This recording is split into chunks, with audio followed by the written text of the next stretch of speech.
Hijrah ke Habasyah yang pertama.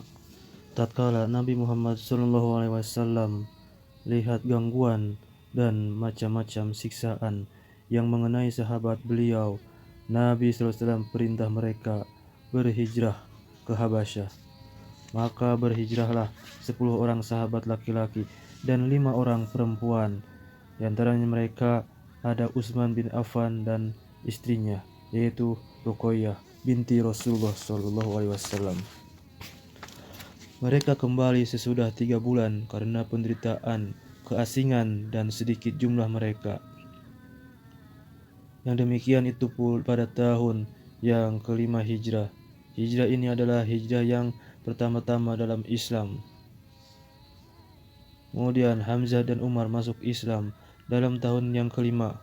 Masuklah Islam 2 orang dari laki-laki dari antara pemuka-pemuka agama, dari antara pemuka-pemuka Quraisy. Kedua-duanya masyhur kekuatan dan keberanian mereka. Kedua-duanya itu ialah Hamzah, sebab Islamnya seorang jariah malukan dia tentang penganiayaan Abi Jahal kepada anak saudaranya yaitu Nabi. Lalu ia pergi kepada orang yang celaka itu Abu Jahal. Ia marah dan memakinya sambil berkata, "Bagaimana engkau berani maki Muhammad, sedang aku menuntut agamanya?" Kemudian ia masuk Islam. Ia sebaik-baik orang tentang keislamannya sehingga dia digelari Asadullah, singa Allah. Dan paman Hamzah, ya, pamannya itu paman Nabi Muhammad SAW, Hamzah itu. Kedua-duanya ialah pertama Hamzah, paman Nabi SAW, dan Umar bin Khattab. Tidak seorang pun yang menyangka ia masuk Islam. Tetapi tidak berapa lama sebelum Islamnya, Nabi pernah berdoa, "Hai Tuhan, muliakanlah Islam dengan tenaga Umar." Terjadilah sebagaimana doa Rasulullah SAW itu. Yang kedua dari Khulafaur Rasyidin Umar ini, Sayyidina Umar sebelum masuk Islam sebesar-besar penentang Islam dan sebesar-besar penuntut bela terhadap yang masuk Islam. Lalu Allah muliakan Islam dengan keislamannya. Dikepung Nabi dan ahli rumahnya. Tatkala orang-orang Quraisy melihat Islam tersiar di antara kabilah-kabilah, mereka mengambil keputusan membunuh Nabi SAW, berencana membunuh Nabi. Mereka kepung beliau dan ahli rumahnya di Syi'ib. Syi'ib itu ada di kota Mekah. Dan mereka tahan makanan-makanan untuk Nabi dan keluarganya. Dan mereka bersetujuan memutuskan tidak mau menerima perdamaian dari pihak Nabi sekali-kali, melainkan apabila golongan Nabi menyerahkan beliau kepada mereka untuk dibunuh. Apa-apa yang mereka sudah setujui mereka tulis di satu lembaran yang mereka gantungkan di Ka'bah. Kejadian yang demikian adalah dalam tahun ke-7 dari kenabian Nabi Muhammad SAW. Hijrah ke Habasyah yang kedua kalinya. Sesudah Nabi dan kaum beliau masuk di Syi'ib, maka Nabi perintah semua orang Islam berhijrah ke Habasyah. Maka berhijrahlah 73 orang laki-laki dan 11 orang perempuan. Dari antara mereka ada Ja'far bin Abi Thalib. Orang-orang Islam Yaman menyusul mereka, di antaranya ialah Abu Musa al-Asy'ari dan anak-anak pamannya. Hijrah ini terjadi dalam tahun yang ke-7 dari kenabian Rasulullah SAW. Raja Habasyah masuk Islam tatkala orang-orang Quraisy mengetahui bahwa kaum muslimin berhijrah ke Habasyah. Mereka utus 2 orang laki-laki. 2 orang itu ialah Amr bin As dan Amarah bin Walid. Mereka ini berkata kepada Najasyi, "Wahai Raja, beberapa anak yang bodoh-bodoh dari antara kami telah masuk negeri ini. Mereka meninggalkan agama kaum mereka dan mereka adakan satu agama baru yang kami dan engkau tidak mengetahuinya. Kami diutus kepadamu bersama mereka itu dan orang-orang yang mulia dari kaum mereka, dari antara bapak-bapak paman mereka dan keluarga mereka, supaya engkau kembalikan orang-orang yang berhijrah itu kepada mereka ini." Najasyi berkata kepada mereka, "Aku tidak hendak menyerahkan mereka sebelum aku panggil dan menanya mereka." Tatkala ia panggil dan bertanya kepada mereka, berkatalah Ja'far bin Abi Thalib kepadanya, "Wahai Raja, kami ini orang-orang jahiliyah penyembah berhala. pemakan bangkai, suka mengerjakan kejahatan-kejahatan, pemutus perhubungan kekeluargaan, tidak baik kepada tetangga, yang kuat dari antara kami memakan yang lemah, sehingga Allah mengutus seorang Rasul, yang kami mengetahui nasabnya, kebenarannya, amanatnya, penjagaan akan dirinya. Lalu ia mengajak kami kepada mengesahkan Allah, supaya kita tidak menyekutukan Allah. Kami mencabut persembahan kami kepada berhala-berhala. Ia memerintah kami berkata benar, menghubungkan keluarga, dan berbuat baik kepada tetangga, menjauhi yang haram-haram dan pembunuhan. Ia melarang kami berbuat yang keji dan berdusta dan memakan harta anak yatim. Ia memerintah kami sholat, puasa, zakat, dan haji, lalu kami beriman kepadanya dan kami benarkan dia. Dengan membawa hadiah-hadiah, mereka utus 2 orang laki-laki dengan membawa hadiah-hadiah, meminta dari raja itu supaya ia mengembalikan orang-orang yang berhijrah dari antara orang-orang Islam. Najasyi enggan menyerahkan mereka itu sesudah Ja'far bin Abi Thalib menggambarkan kepadanya tentang hakikat Islam, tentang hakikat agama Islam, dan membacakan permulaan surat Maryam. Kedua-duanya kembali dengan tidak berhasil masuknya, dan Najasyi bersama padri-padri dan pendeta-pendeta masuk Islam di waktu itu, tahun ke-7 dari kenabian. Maka tentang mereka ini Allah turunkan ayat dalam Al-Quran. Dan sesungguhnya engkau akan dapati orang-orang yang paling dekat percintaan mereka kepada orang-orang yang beriman itu. Ia orang-orang berkata, kami ini orang-orang Nasrani.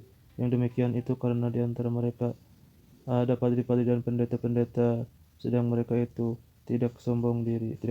Surat Al-Maidah ayat 85. Kemudian meninggallah Najasyi. Lalu Rasulullah SAW menyembahyangkannya tatkala Jibril memberitahu kepada beliau tentang kematiannya. Dan inilah permulaan sembahyang jenazah terhadap orang yang gaib. Nabi keluar dari kepungan. Dalam tahun ke-10 dari kenabian, bersepakatlah 5 orang kaum Quraisy yang kenamaan, lalu mereka merombak surat perjanjian itu. Pertama yang beromong dari antara mereka ialah Juhair. Ia berkata, hai ahli Makkah, apakah patut kita makan dan memakai pakaian, sedang Banu Hashim dan Banu Muthalib bin Nasya mereka tidak bisa berjual beli? Demi Allah, aku tidak akan diam sebelum surat yang melewati batas betul-betul terkoyak. Lalu ucapan ini dikuatkan oleh 4 orang yang lain. Abu Jahal berkata kepada mereka, ini satu urusan yang mesti diselesaikan di waktu malam. Mereka berembuk tentang itu di lain tempat.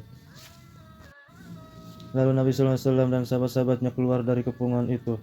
Sesudah mereka tinggal di Syi'ib kurang lebih 3 tahun, tidak sedikit pun makanan yang sampai kepada mereka, melainkan dengan jalan sembunyi, sehingga terpaksa mereka makan daun-daun pohon. Nabi telah menggambarkan lebih dahulu bahwa surat perjanjian itu telah dimakan anai-anai tatkala kaum Quraisy menurunkannya untuk dikoyak. Mereka didapati sebagaimana yang dikabarkan oleh Nabi Muhammad SAW. Utusan Najran. Dalam tahun ke-10 datanglah kepada Nabi utusan dari Nasrani Najran. Kabar tentang Nabi sampai kepada mereka itu dari perantaraan orang-orang yang berhijrah ke Habasyah. Banyaknya mereka itu 20 orang laki-laki. Rasulullah SAW membacakan Quran kepada mereka, lalu mereka itu semua beriman. Abu Jahal mengancam mereka masuk Islam. Mereka berkata kepadanya, bagi kamulah apa yang kamu pegangi, dan bagi kamilah apa yang kami pilih. Najran ini suatu negara terletak di antara Makkah dan Yaman. Wafat Khadijah perkawinan dengan Saudah dan Aisyah radhiyallahu an. Dalam tahun ke-10 dari kenabian meninggallah Siti Khadijah. Rasulullah SAW sangat berduka cita atas kematiannya, karena Khadijah sangat cinta kepada Nabi dan karena ia yang menahan gangguan-gangguan Quraisy kepada beliau. Abu Jahal mengancam. Ia berkata kepada mereka, kami tidak pernah melihat penunggang yang lebih bodoh dari kamu. Kaum kamu mengutus kamu mengetahui cerita orang ini, lalu kamu murtad dari agama kamu. Maka mereka berkata, mudah-mudahan kamu mendapat agama kamu. Maka mereka berkata, mudah-mudahan kamu mendapat keselamatan. Kami tidak menganggap kamu bodoh. Bagi kamulah apa yang kamu pegangi, dan bagi kamilah apa yang kami pilih. Lalu Allah SWT turunkan ayat tentang itu dalam sambungan ini, yang artinya orang-orang, yaitu orang-orang yang sebelumnya, yaitu kami berikan kitab yang mereka percaya kepadanya, dan apabila dibacakan atas mereka, mereka berkata, kami beriman kepadanya, sesungguhnya ia benar dari Tuhan kami, sesungguhnya adalah kami orang-orang yang menyerah diri. Lebih dulu mereka orang-orang yang diberi ganjaran 2 kali lantaran kesabaran mereka dan lantaran mereka menolak kejahatan dengan kebaikan, dan lantaran apa-apa yang kami berikan kepada mereka itu mereka belanjakan, dan mereka mendengar sesuatu yang sia-sia, mereka berpaling daripada sambil mereka berkata, bagi kamilah amal-amal kami dan bagi kamulah amal-amal kamu, mudah-mudahan keselamatan turun atas kamu. Kami tidak mau orang-orang bodoh yang bodoh itu. Kemudian paman Nabi wafat. Sesudah Siti Khadijah meninggal kira-kira 1 bulan, wafatlah paman beliau, Abu Thalib. Rasulullah SAW berduka cita atasnya. Tahun itu Nabi namakan tahun duka cita, karena dalam tahun itu kehilangan istri dan paman beliau. Pamannya percaya kepada kebenaran yang dibawa oleh Rasulullah SAW. Hanya ia tidak pernah mengucapkan pengakuannya sampai akhir masa hidupnya karena takut celaan Quraisy. Kemudian diturunkannya ayat, sesungguhnya engkau tidak bisa memberi petunjuk kepada orang-orang yang engkau cintai, tetapi Allah lah yang memimpin siapa-siapa yang ia kehendaki. Surat Al-Qasas ayat 56. Maka kita berdoa kepada Allah supaya diringankan siksaan daripadanya, juga kaum kerabat Nabi yang lainnya. Gangguan Quraisy kepada Nabi SAW. Sesudah istri dan paman Nabi meninggal, mulailah orang-orang Quraisy mengganggu beliau. Mereka taburkan pasir atas beliau, dan mereka taruh kotoran-kotoran binatang atas Nabi ketika beliau sembahyang. Sekali-kali mereka gantungi beliau sambil berkata kepadanya, engkaulah yang mau menjadikan Tuhan-Tuhan kami sebagai Tuhan satu. Maka majulah Abu Bakar dan melepaskan beliau dari gangguan mereka. Dan ia berkata kepada mereka, apakah kamu hendak membunuh seorang karena ia berkata Tuhanku ialah Allah? Kemudian hijrah ke Taif. Tatkala Rasulullah SAW melihat penghinaan Quraisy kepada beliau, berhijrahlah beliau ke Taif dalam tahun ke-10 bersama Zaid bin Harithah. Nabi menuju ke kaum Thaqif dan meminta pertolongan dari mereka untuk melawan kaumnya. Permintaan Nabi ini mereka tolak dengan penolakan yang jelek. Mereka perintahkan orang-orang jahat dan hamba-hamba mereka memaki Nabi, dan mereka lempar beliau dengan batu sehingga mengalirlah darah dari urat kakinya. Zaid bin Harithah yang menahan batu-batu dari Nabi sehingga beberapa batu melukai kepalanya. Datang Jibril kepada Nabi dan berkata, sesungguhnya Allah memerintahkan aku taat kepadamu dalam urusan kaummu terhadap apa-apa yang mereka perbuat padamu. Nabi bersabda, hai Tuhanku, pimpinlah kaumku, karena sesungguhnya mereka tidak tahu. Jibril berkata, benarlah orang yang menanamkanmu, pengasih penyayang. Tatkala sudah tidak dapat hasil baik dari mereka, kembalilah. Tatkala Nabi sampai di Nakhlah, sebuah tempat dekat Taif, datanglah kepada beliau satu golongan jin mendengarkan Quran. Mereka ini adalah setengah dari pengikut-pengikut Nabi Musa AS. Tatkala mereka dengarkan, mereka diam, lalu mereka kembali kepada kaum mereka sambil mengancam dan menyampaikan kepada mereka khabar tentang Rasulullah SAW. Kisah mereka ini telah diceritakan oleh Allah dalam surat Jin. Nabi ke Mekah sesudah beliau tinggal sebulan di antara mereka. Kemudian dalam Isra Mi'raj, pada tahun ke-11 Allah Subhanahu wa taala memuliakan beliau dengan Isra dan Mi'raj.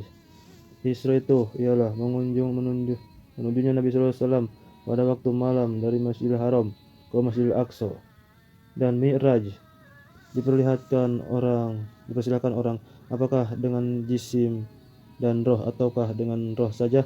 Kebanyakan ahli sunnah mengatakan dengan roh dan jasad bersama-sama. Adapun Aisyah, Muawiyah, dan Al-Hasan mengatakan dengan roh saja. Dan ini ialah Mi'raj itu ialah naik naiknya Nabi Muhammad SAW ke alam atasan dan padanya diwajibkan sembahyang yang 5 waktu. Pada pagi-pagi dari malam Isra itu, Jibril mengajarkan sembahyang dan waktu-waktunya kepada Nabi Muhammad SAW. Permulaan Islam kaum Ansor. Dalam tahun yang ke-11 datanglah 6 orang dari Arab Yasrib, yaitu kabilah Khazraj, ke Mekah untuk haji. Nabi mengajak mereka ke agama Islam dan mengajak mereka menolong beliau dalam menyiarkan agama Tuhannya. Lalu mereka beriman kepada beliau dan membenarkan beliau, dan mereka berkata di antara mereka sendiri, "Demi Allah, sesungguhnya ia Nabi yang orang-orang Yahudi janjikan kepada kita. Janganlah mereka mendahului kita kepada beriman kepadanya." Tatkala mereka kembali ke negeri mereka, mereka terangkan kepada kaum mereka hal Rasulullah SAW, dan mereka mengajak orang-orang itu memeluk Islam. Lalu tersiarlah sebutan Nabi di negeri-negeri. Inilah dia permulaan orang-orang Arab Yasrib yang masuk Islam. Dalam tahun yang ke-12 datanglah 12 orang dari Arab Madinah, 10 orang dari Aus dan 2 orang dari Khazraj. Mereka berkumpul bersama Rasulullah SAW dekat Aqabah yang pertama dan bermubaya'ah. Dalam tarikh bai'ah ini dinamakan Bai'atun Nisa.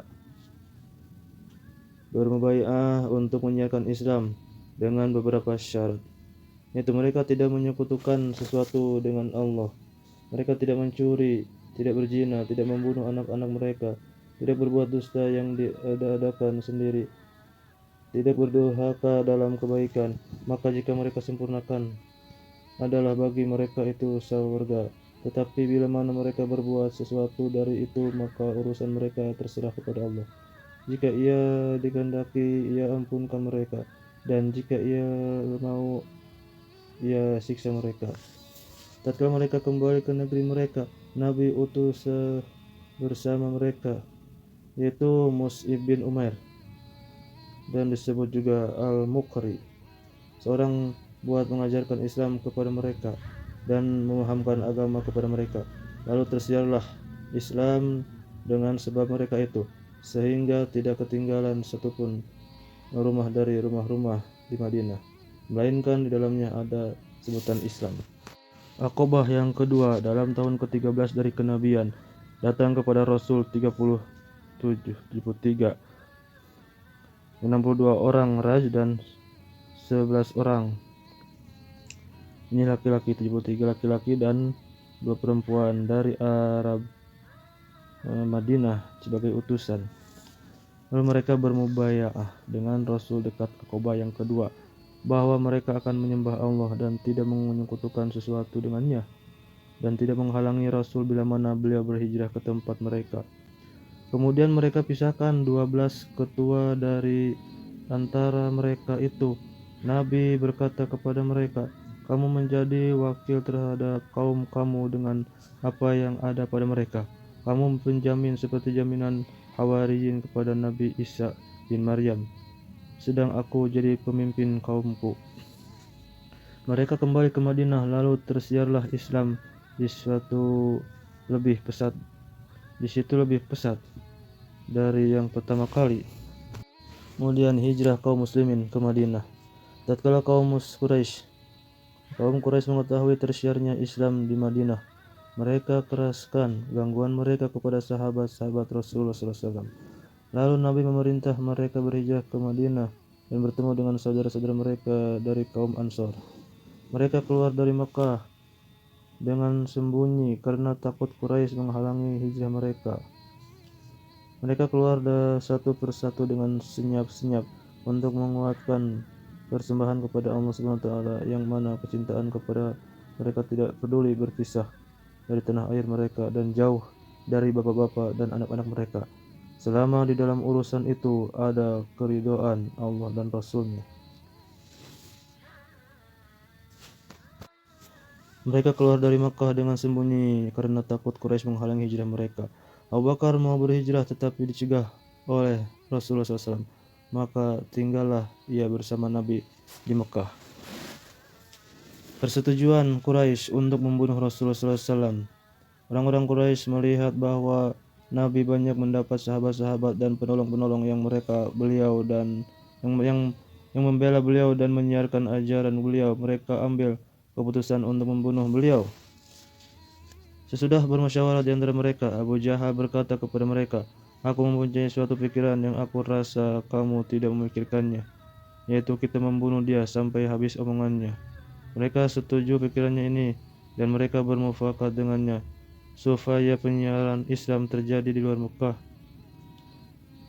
Ini adalah suatu hikmah ilahi, karena kalau sekiranya Islam tersiar di Mekah, niscaya musuh-musuh akan berkata bahwa orang Quraisy mau memerintah negeri Arab dengan mengangkat seorang dan memerintah kepadanya supaya ia mengaku Nabi sebagai satu jalan untuk mencapai maksud mereka.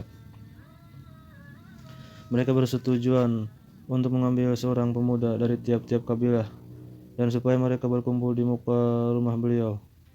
Tujuannya apabila Nabi keluar, dapatlah mereka pukul beliau seperti pukulan seorang sahaja, supaya terbagi darah beliau di antara kabilah-kabilah, sehingga kaum kerabat beliau tidak bisa memerangi golongan Arab semuanya.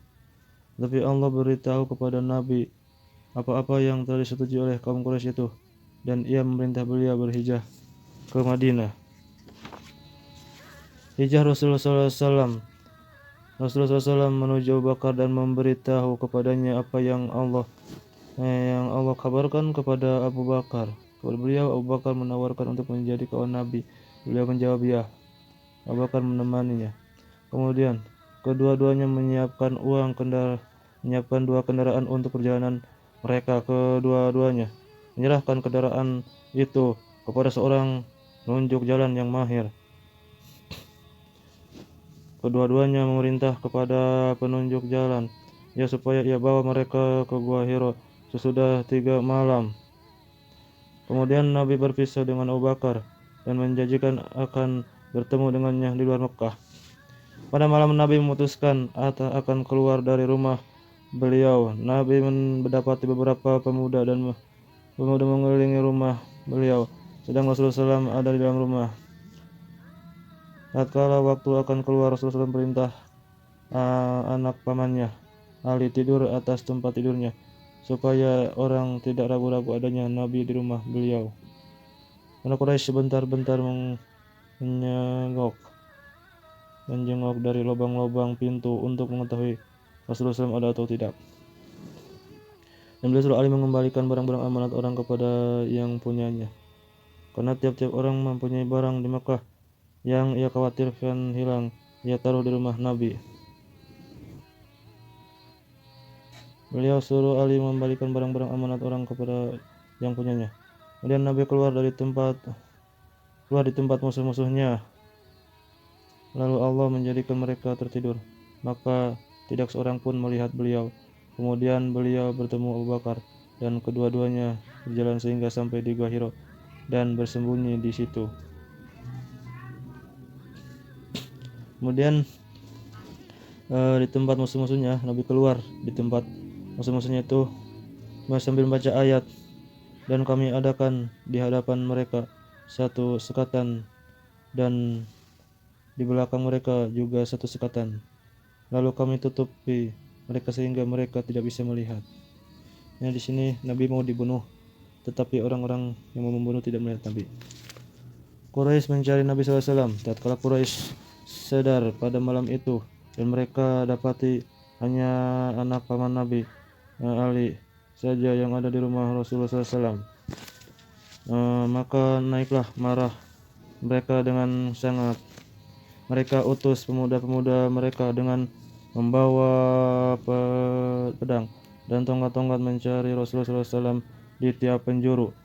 Mereka adakan hadiah 100 onta betina bagi orang yang mendapatkan Nabi atau menunjukkan di mana adanya.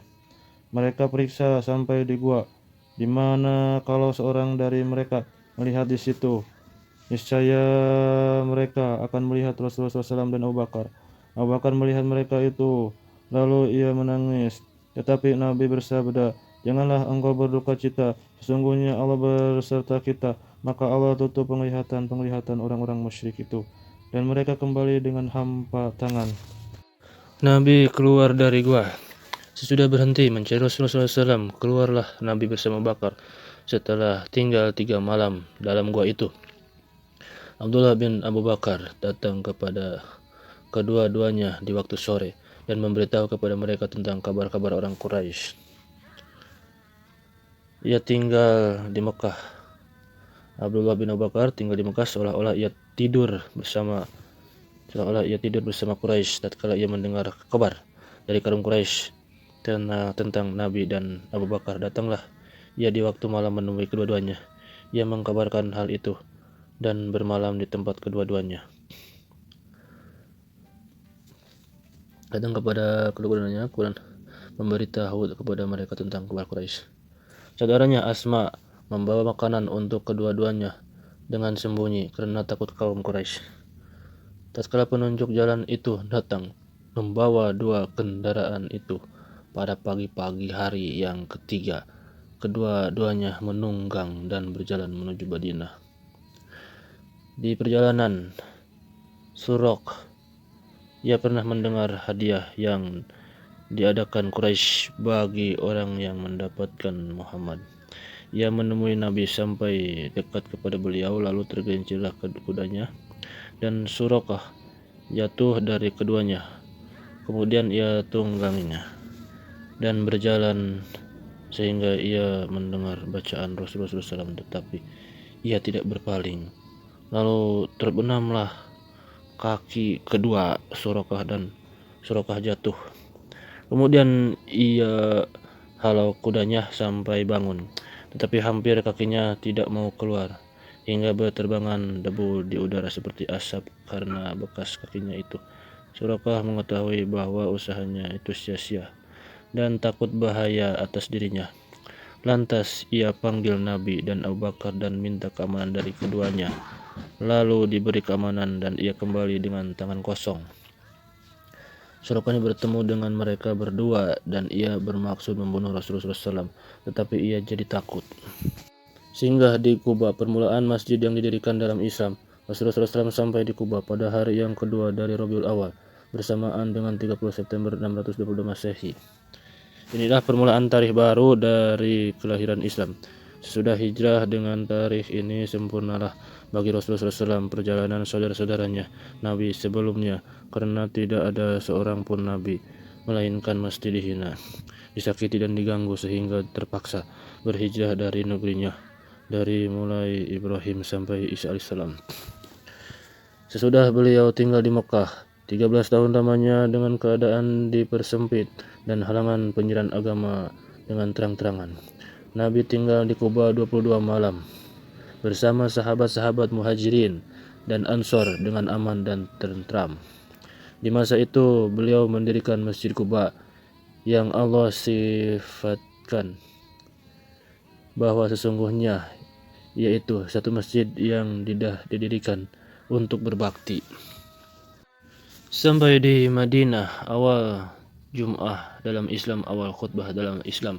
Tatkala Rasulullah SAW keluar dari Kuba menuju Madinah, beliau dikerumuni oleh kaum Ansor yang berselempangkan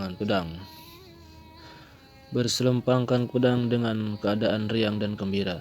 Dalam perjalanan tibalah waktu Jum'ah, lalu beliau sembahyang bersama kaum muslimin. Inilah pertama-tama Jum'ah dan khutbah beliau itu adalah khutbah yang pertama kali dalam Islam. Ahli Madinah keluar menemui beliau. Di antara mereka ada perempuan-perempuan, anak-anak, sedang hamba-hamba perempuan mengucapkan syairan. Bulan purnama telah terbit atas kita dari kampung Thaniyatul Wada, mengucapkan syukur wajib atas kita selama kepada Allah orang berdoa. Hai utusan di dalam kalangan kita dengan bawa perintah.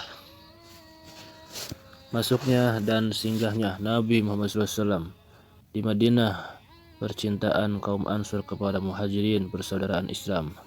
Tatkala Nabi masuk Madinah, tiap-tiap beliau melihat rumah Ansor, mesti mereka minta supaya Nabi singgah di rumah mereka.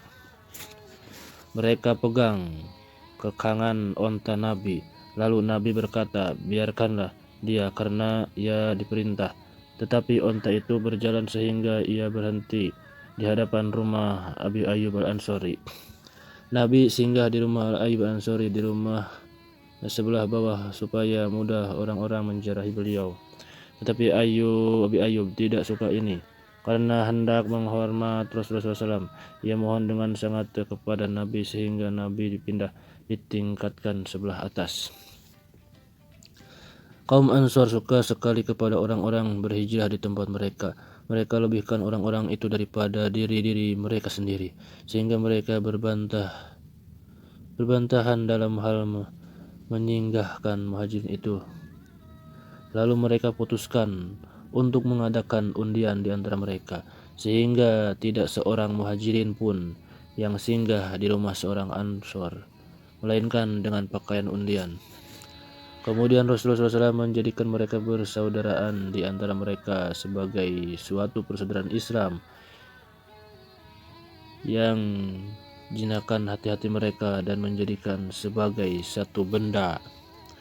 Tetap persaudaraan ini sehingga turun ayat, tetapi kaum keluarga itu sebagian mereka lebih berhak kepada sebagian yang lain menurut hukum kitab Allah. Surat Al-Anfal ayat 15. Hijrah keluarga Nabi menghalang-halangi orang-orang lemah asal adanya kunut demam Madinah. Rasulullah SAW sudah menetap di Madinah. Beliau mengutus orang mencari keluarga beliau yang ketinggalan. Abdullah bin Abu Bakar keluar bersama-sama mereka yang mencari itu. Sesungguhnya orang-orang musyrik Mekah telah menghalangi sebagian orang-orang yang lemah daripada berpergian, dan mereka azab orang-orang itu dengan azab yang pedih. Maka Rasulullah SAW doakan untuk mereka yang lemah itu dalam sembahyang witir dan sembahyang subuh. Sesudah ruku dan sebelum ruku inilah bermula adanya kunut. Banyak dari orang-orang muhajirin yang kena penyakit panas demam. Nah, itu di situ sebab perselisihan imam-imam tentang doa kunut di waktu itu, di waktu sembahyang witir dan sembahyang subuh sesudah ruku dan sebelum ruku. Kemudian banyak di orang muhajirin itu penyakit demam karena hawa Madinah pada permulaan kedatangan mereka tidak mencocoki mereka. Lalu Nabi berdoa kepada Allah supaya dipindahkan. Berdoa kepada Allah supaya dipindahkan panas itu, maka Allah Subhanahu wa taala kabulkan doa beliau itu.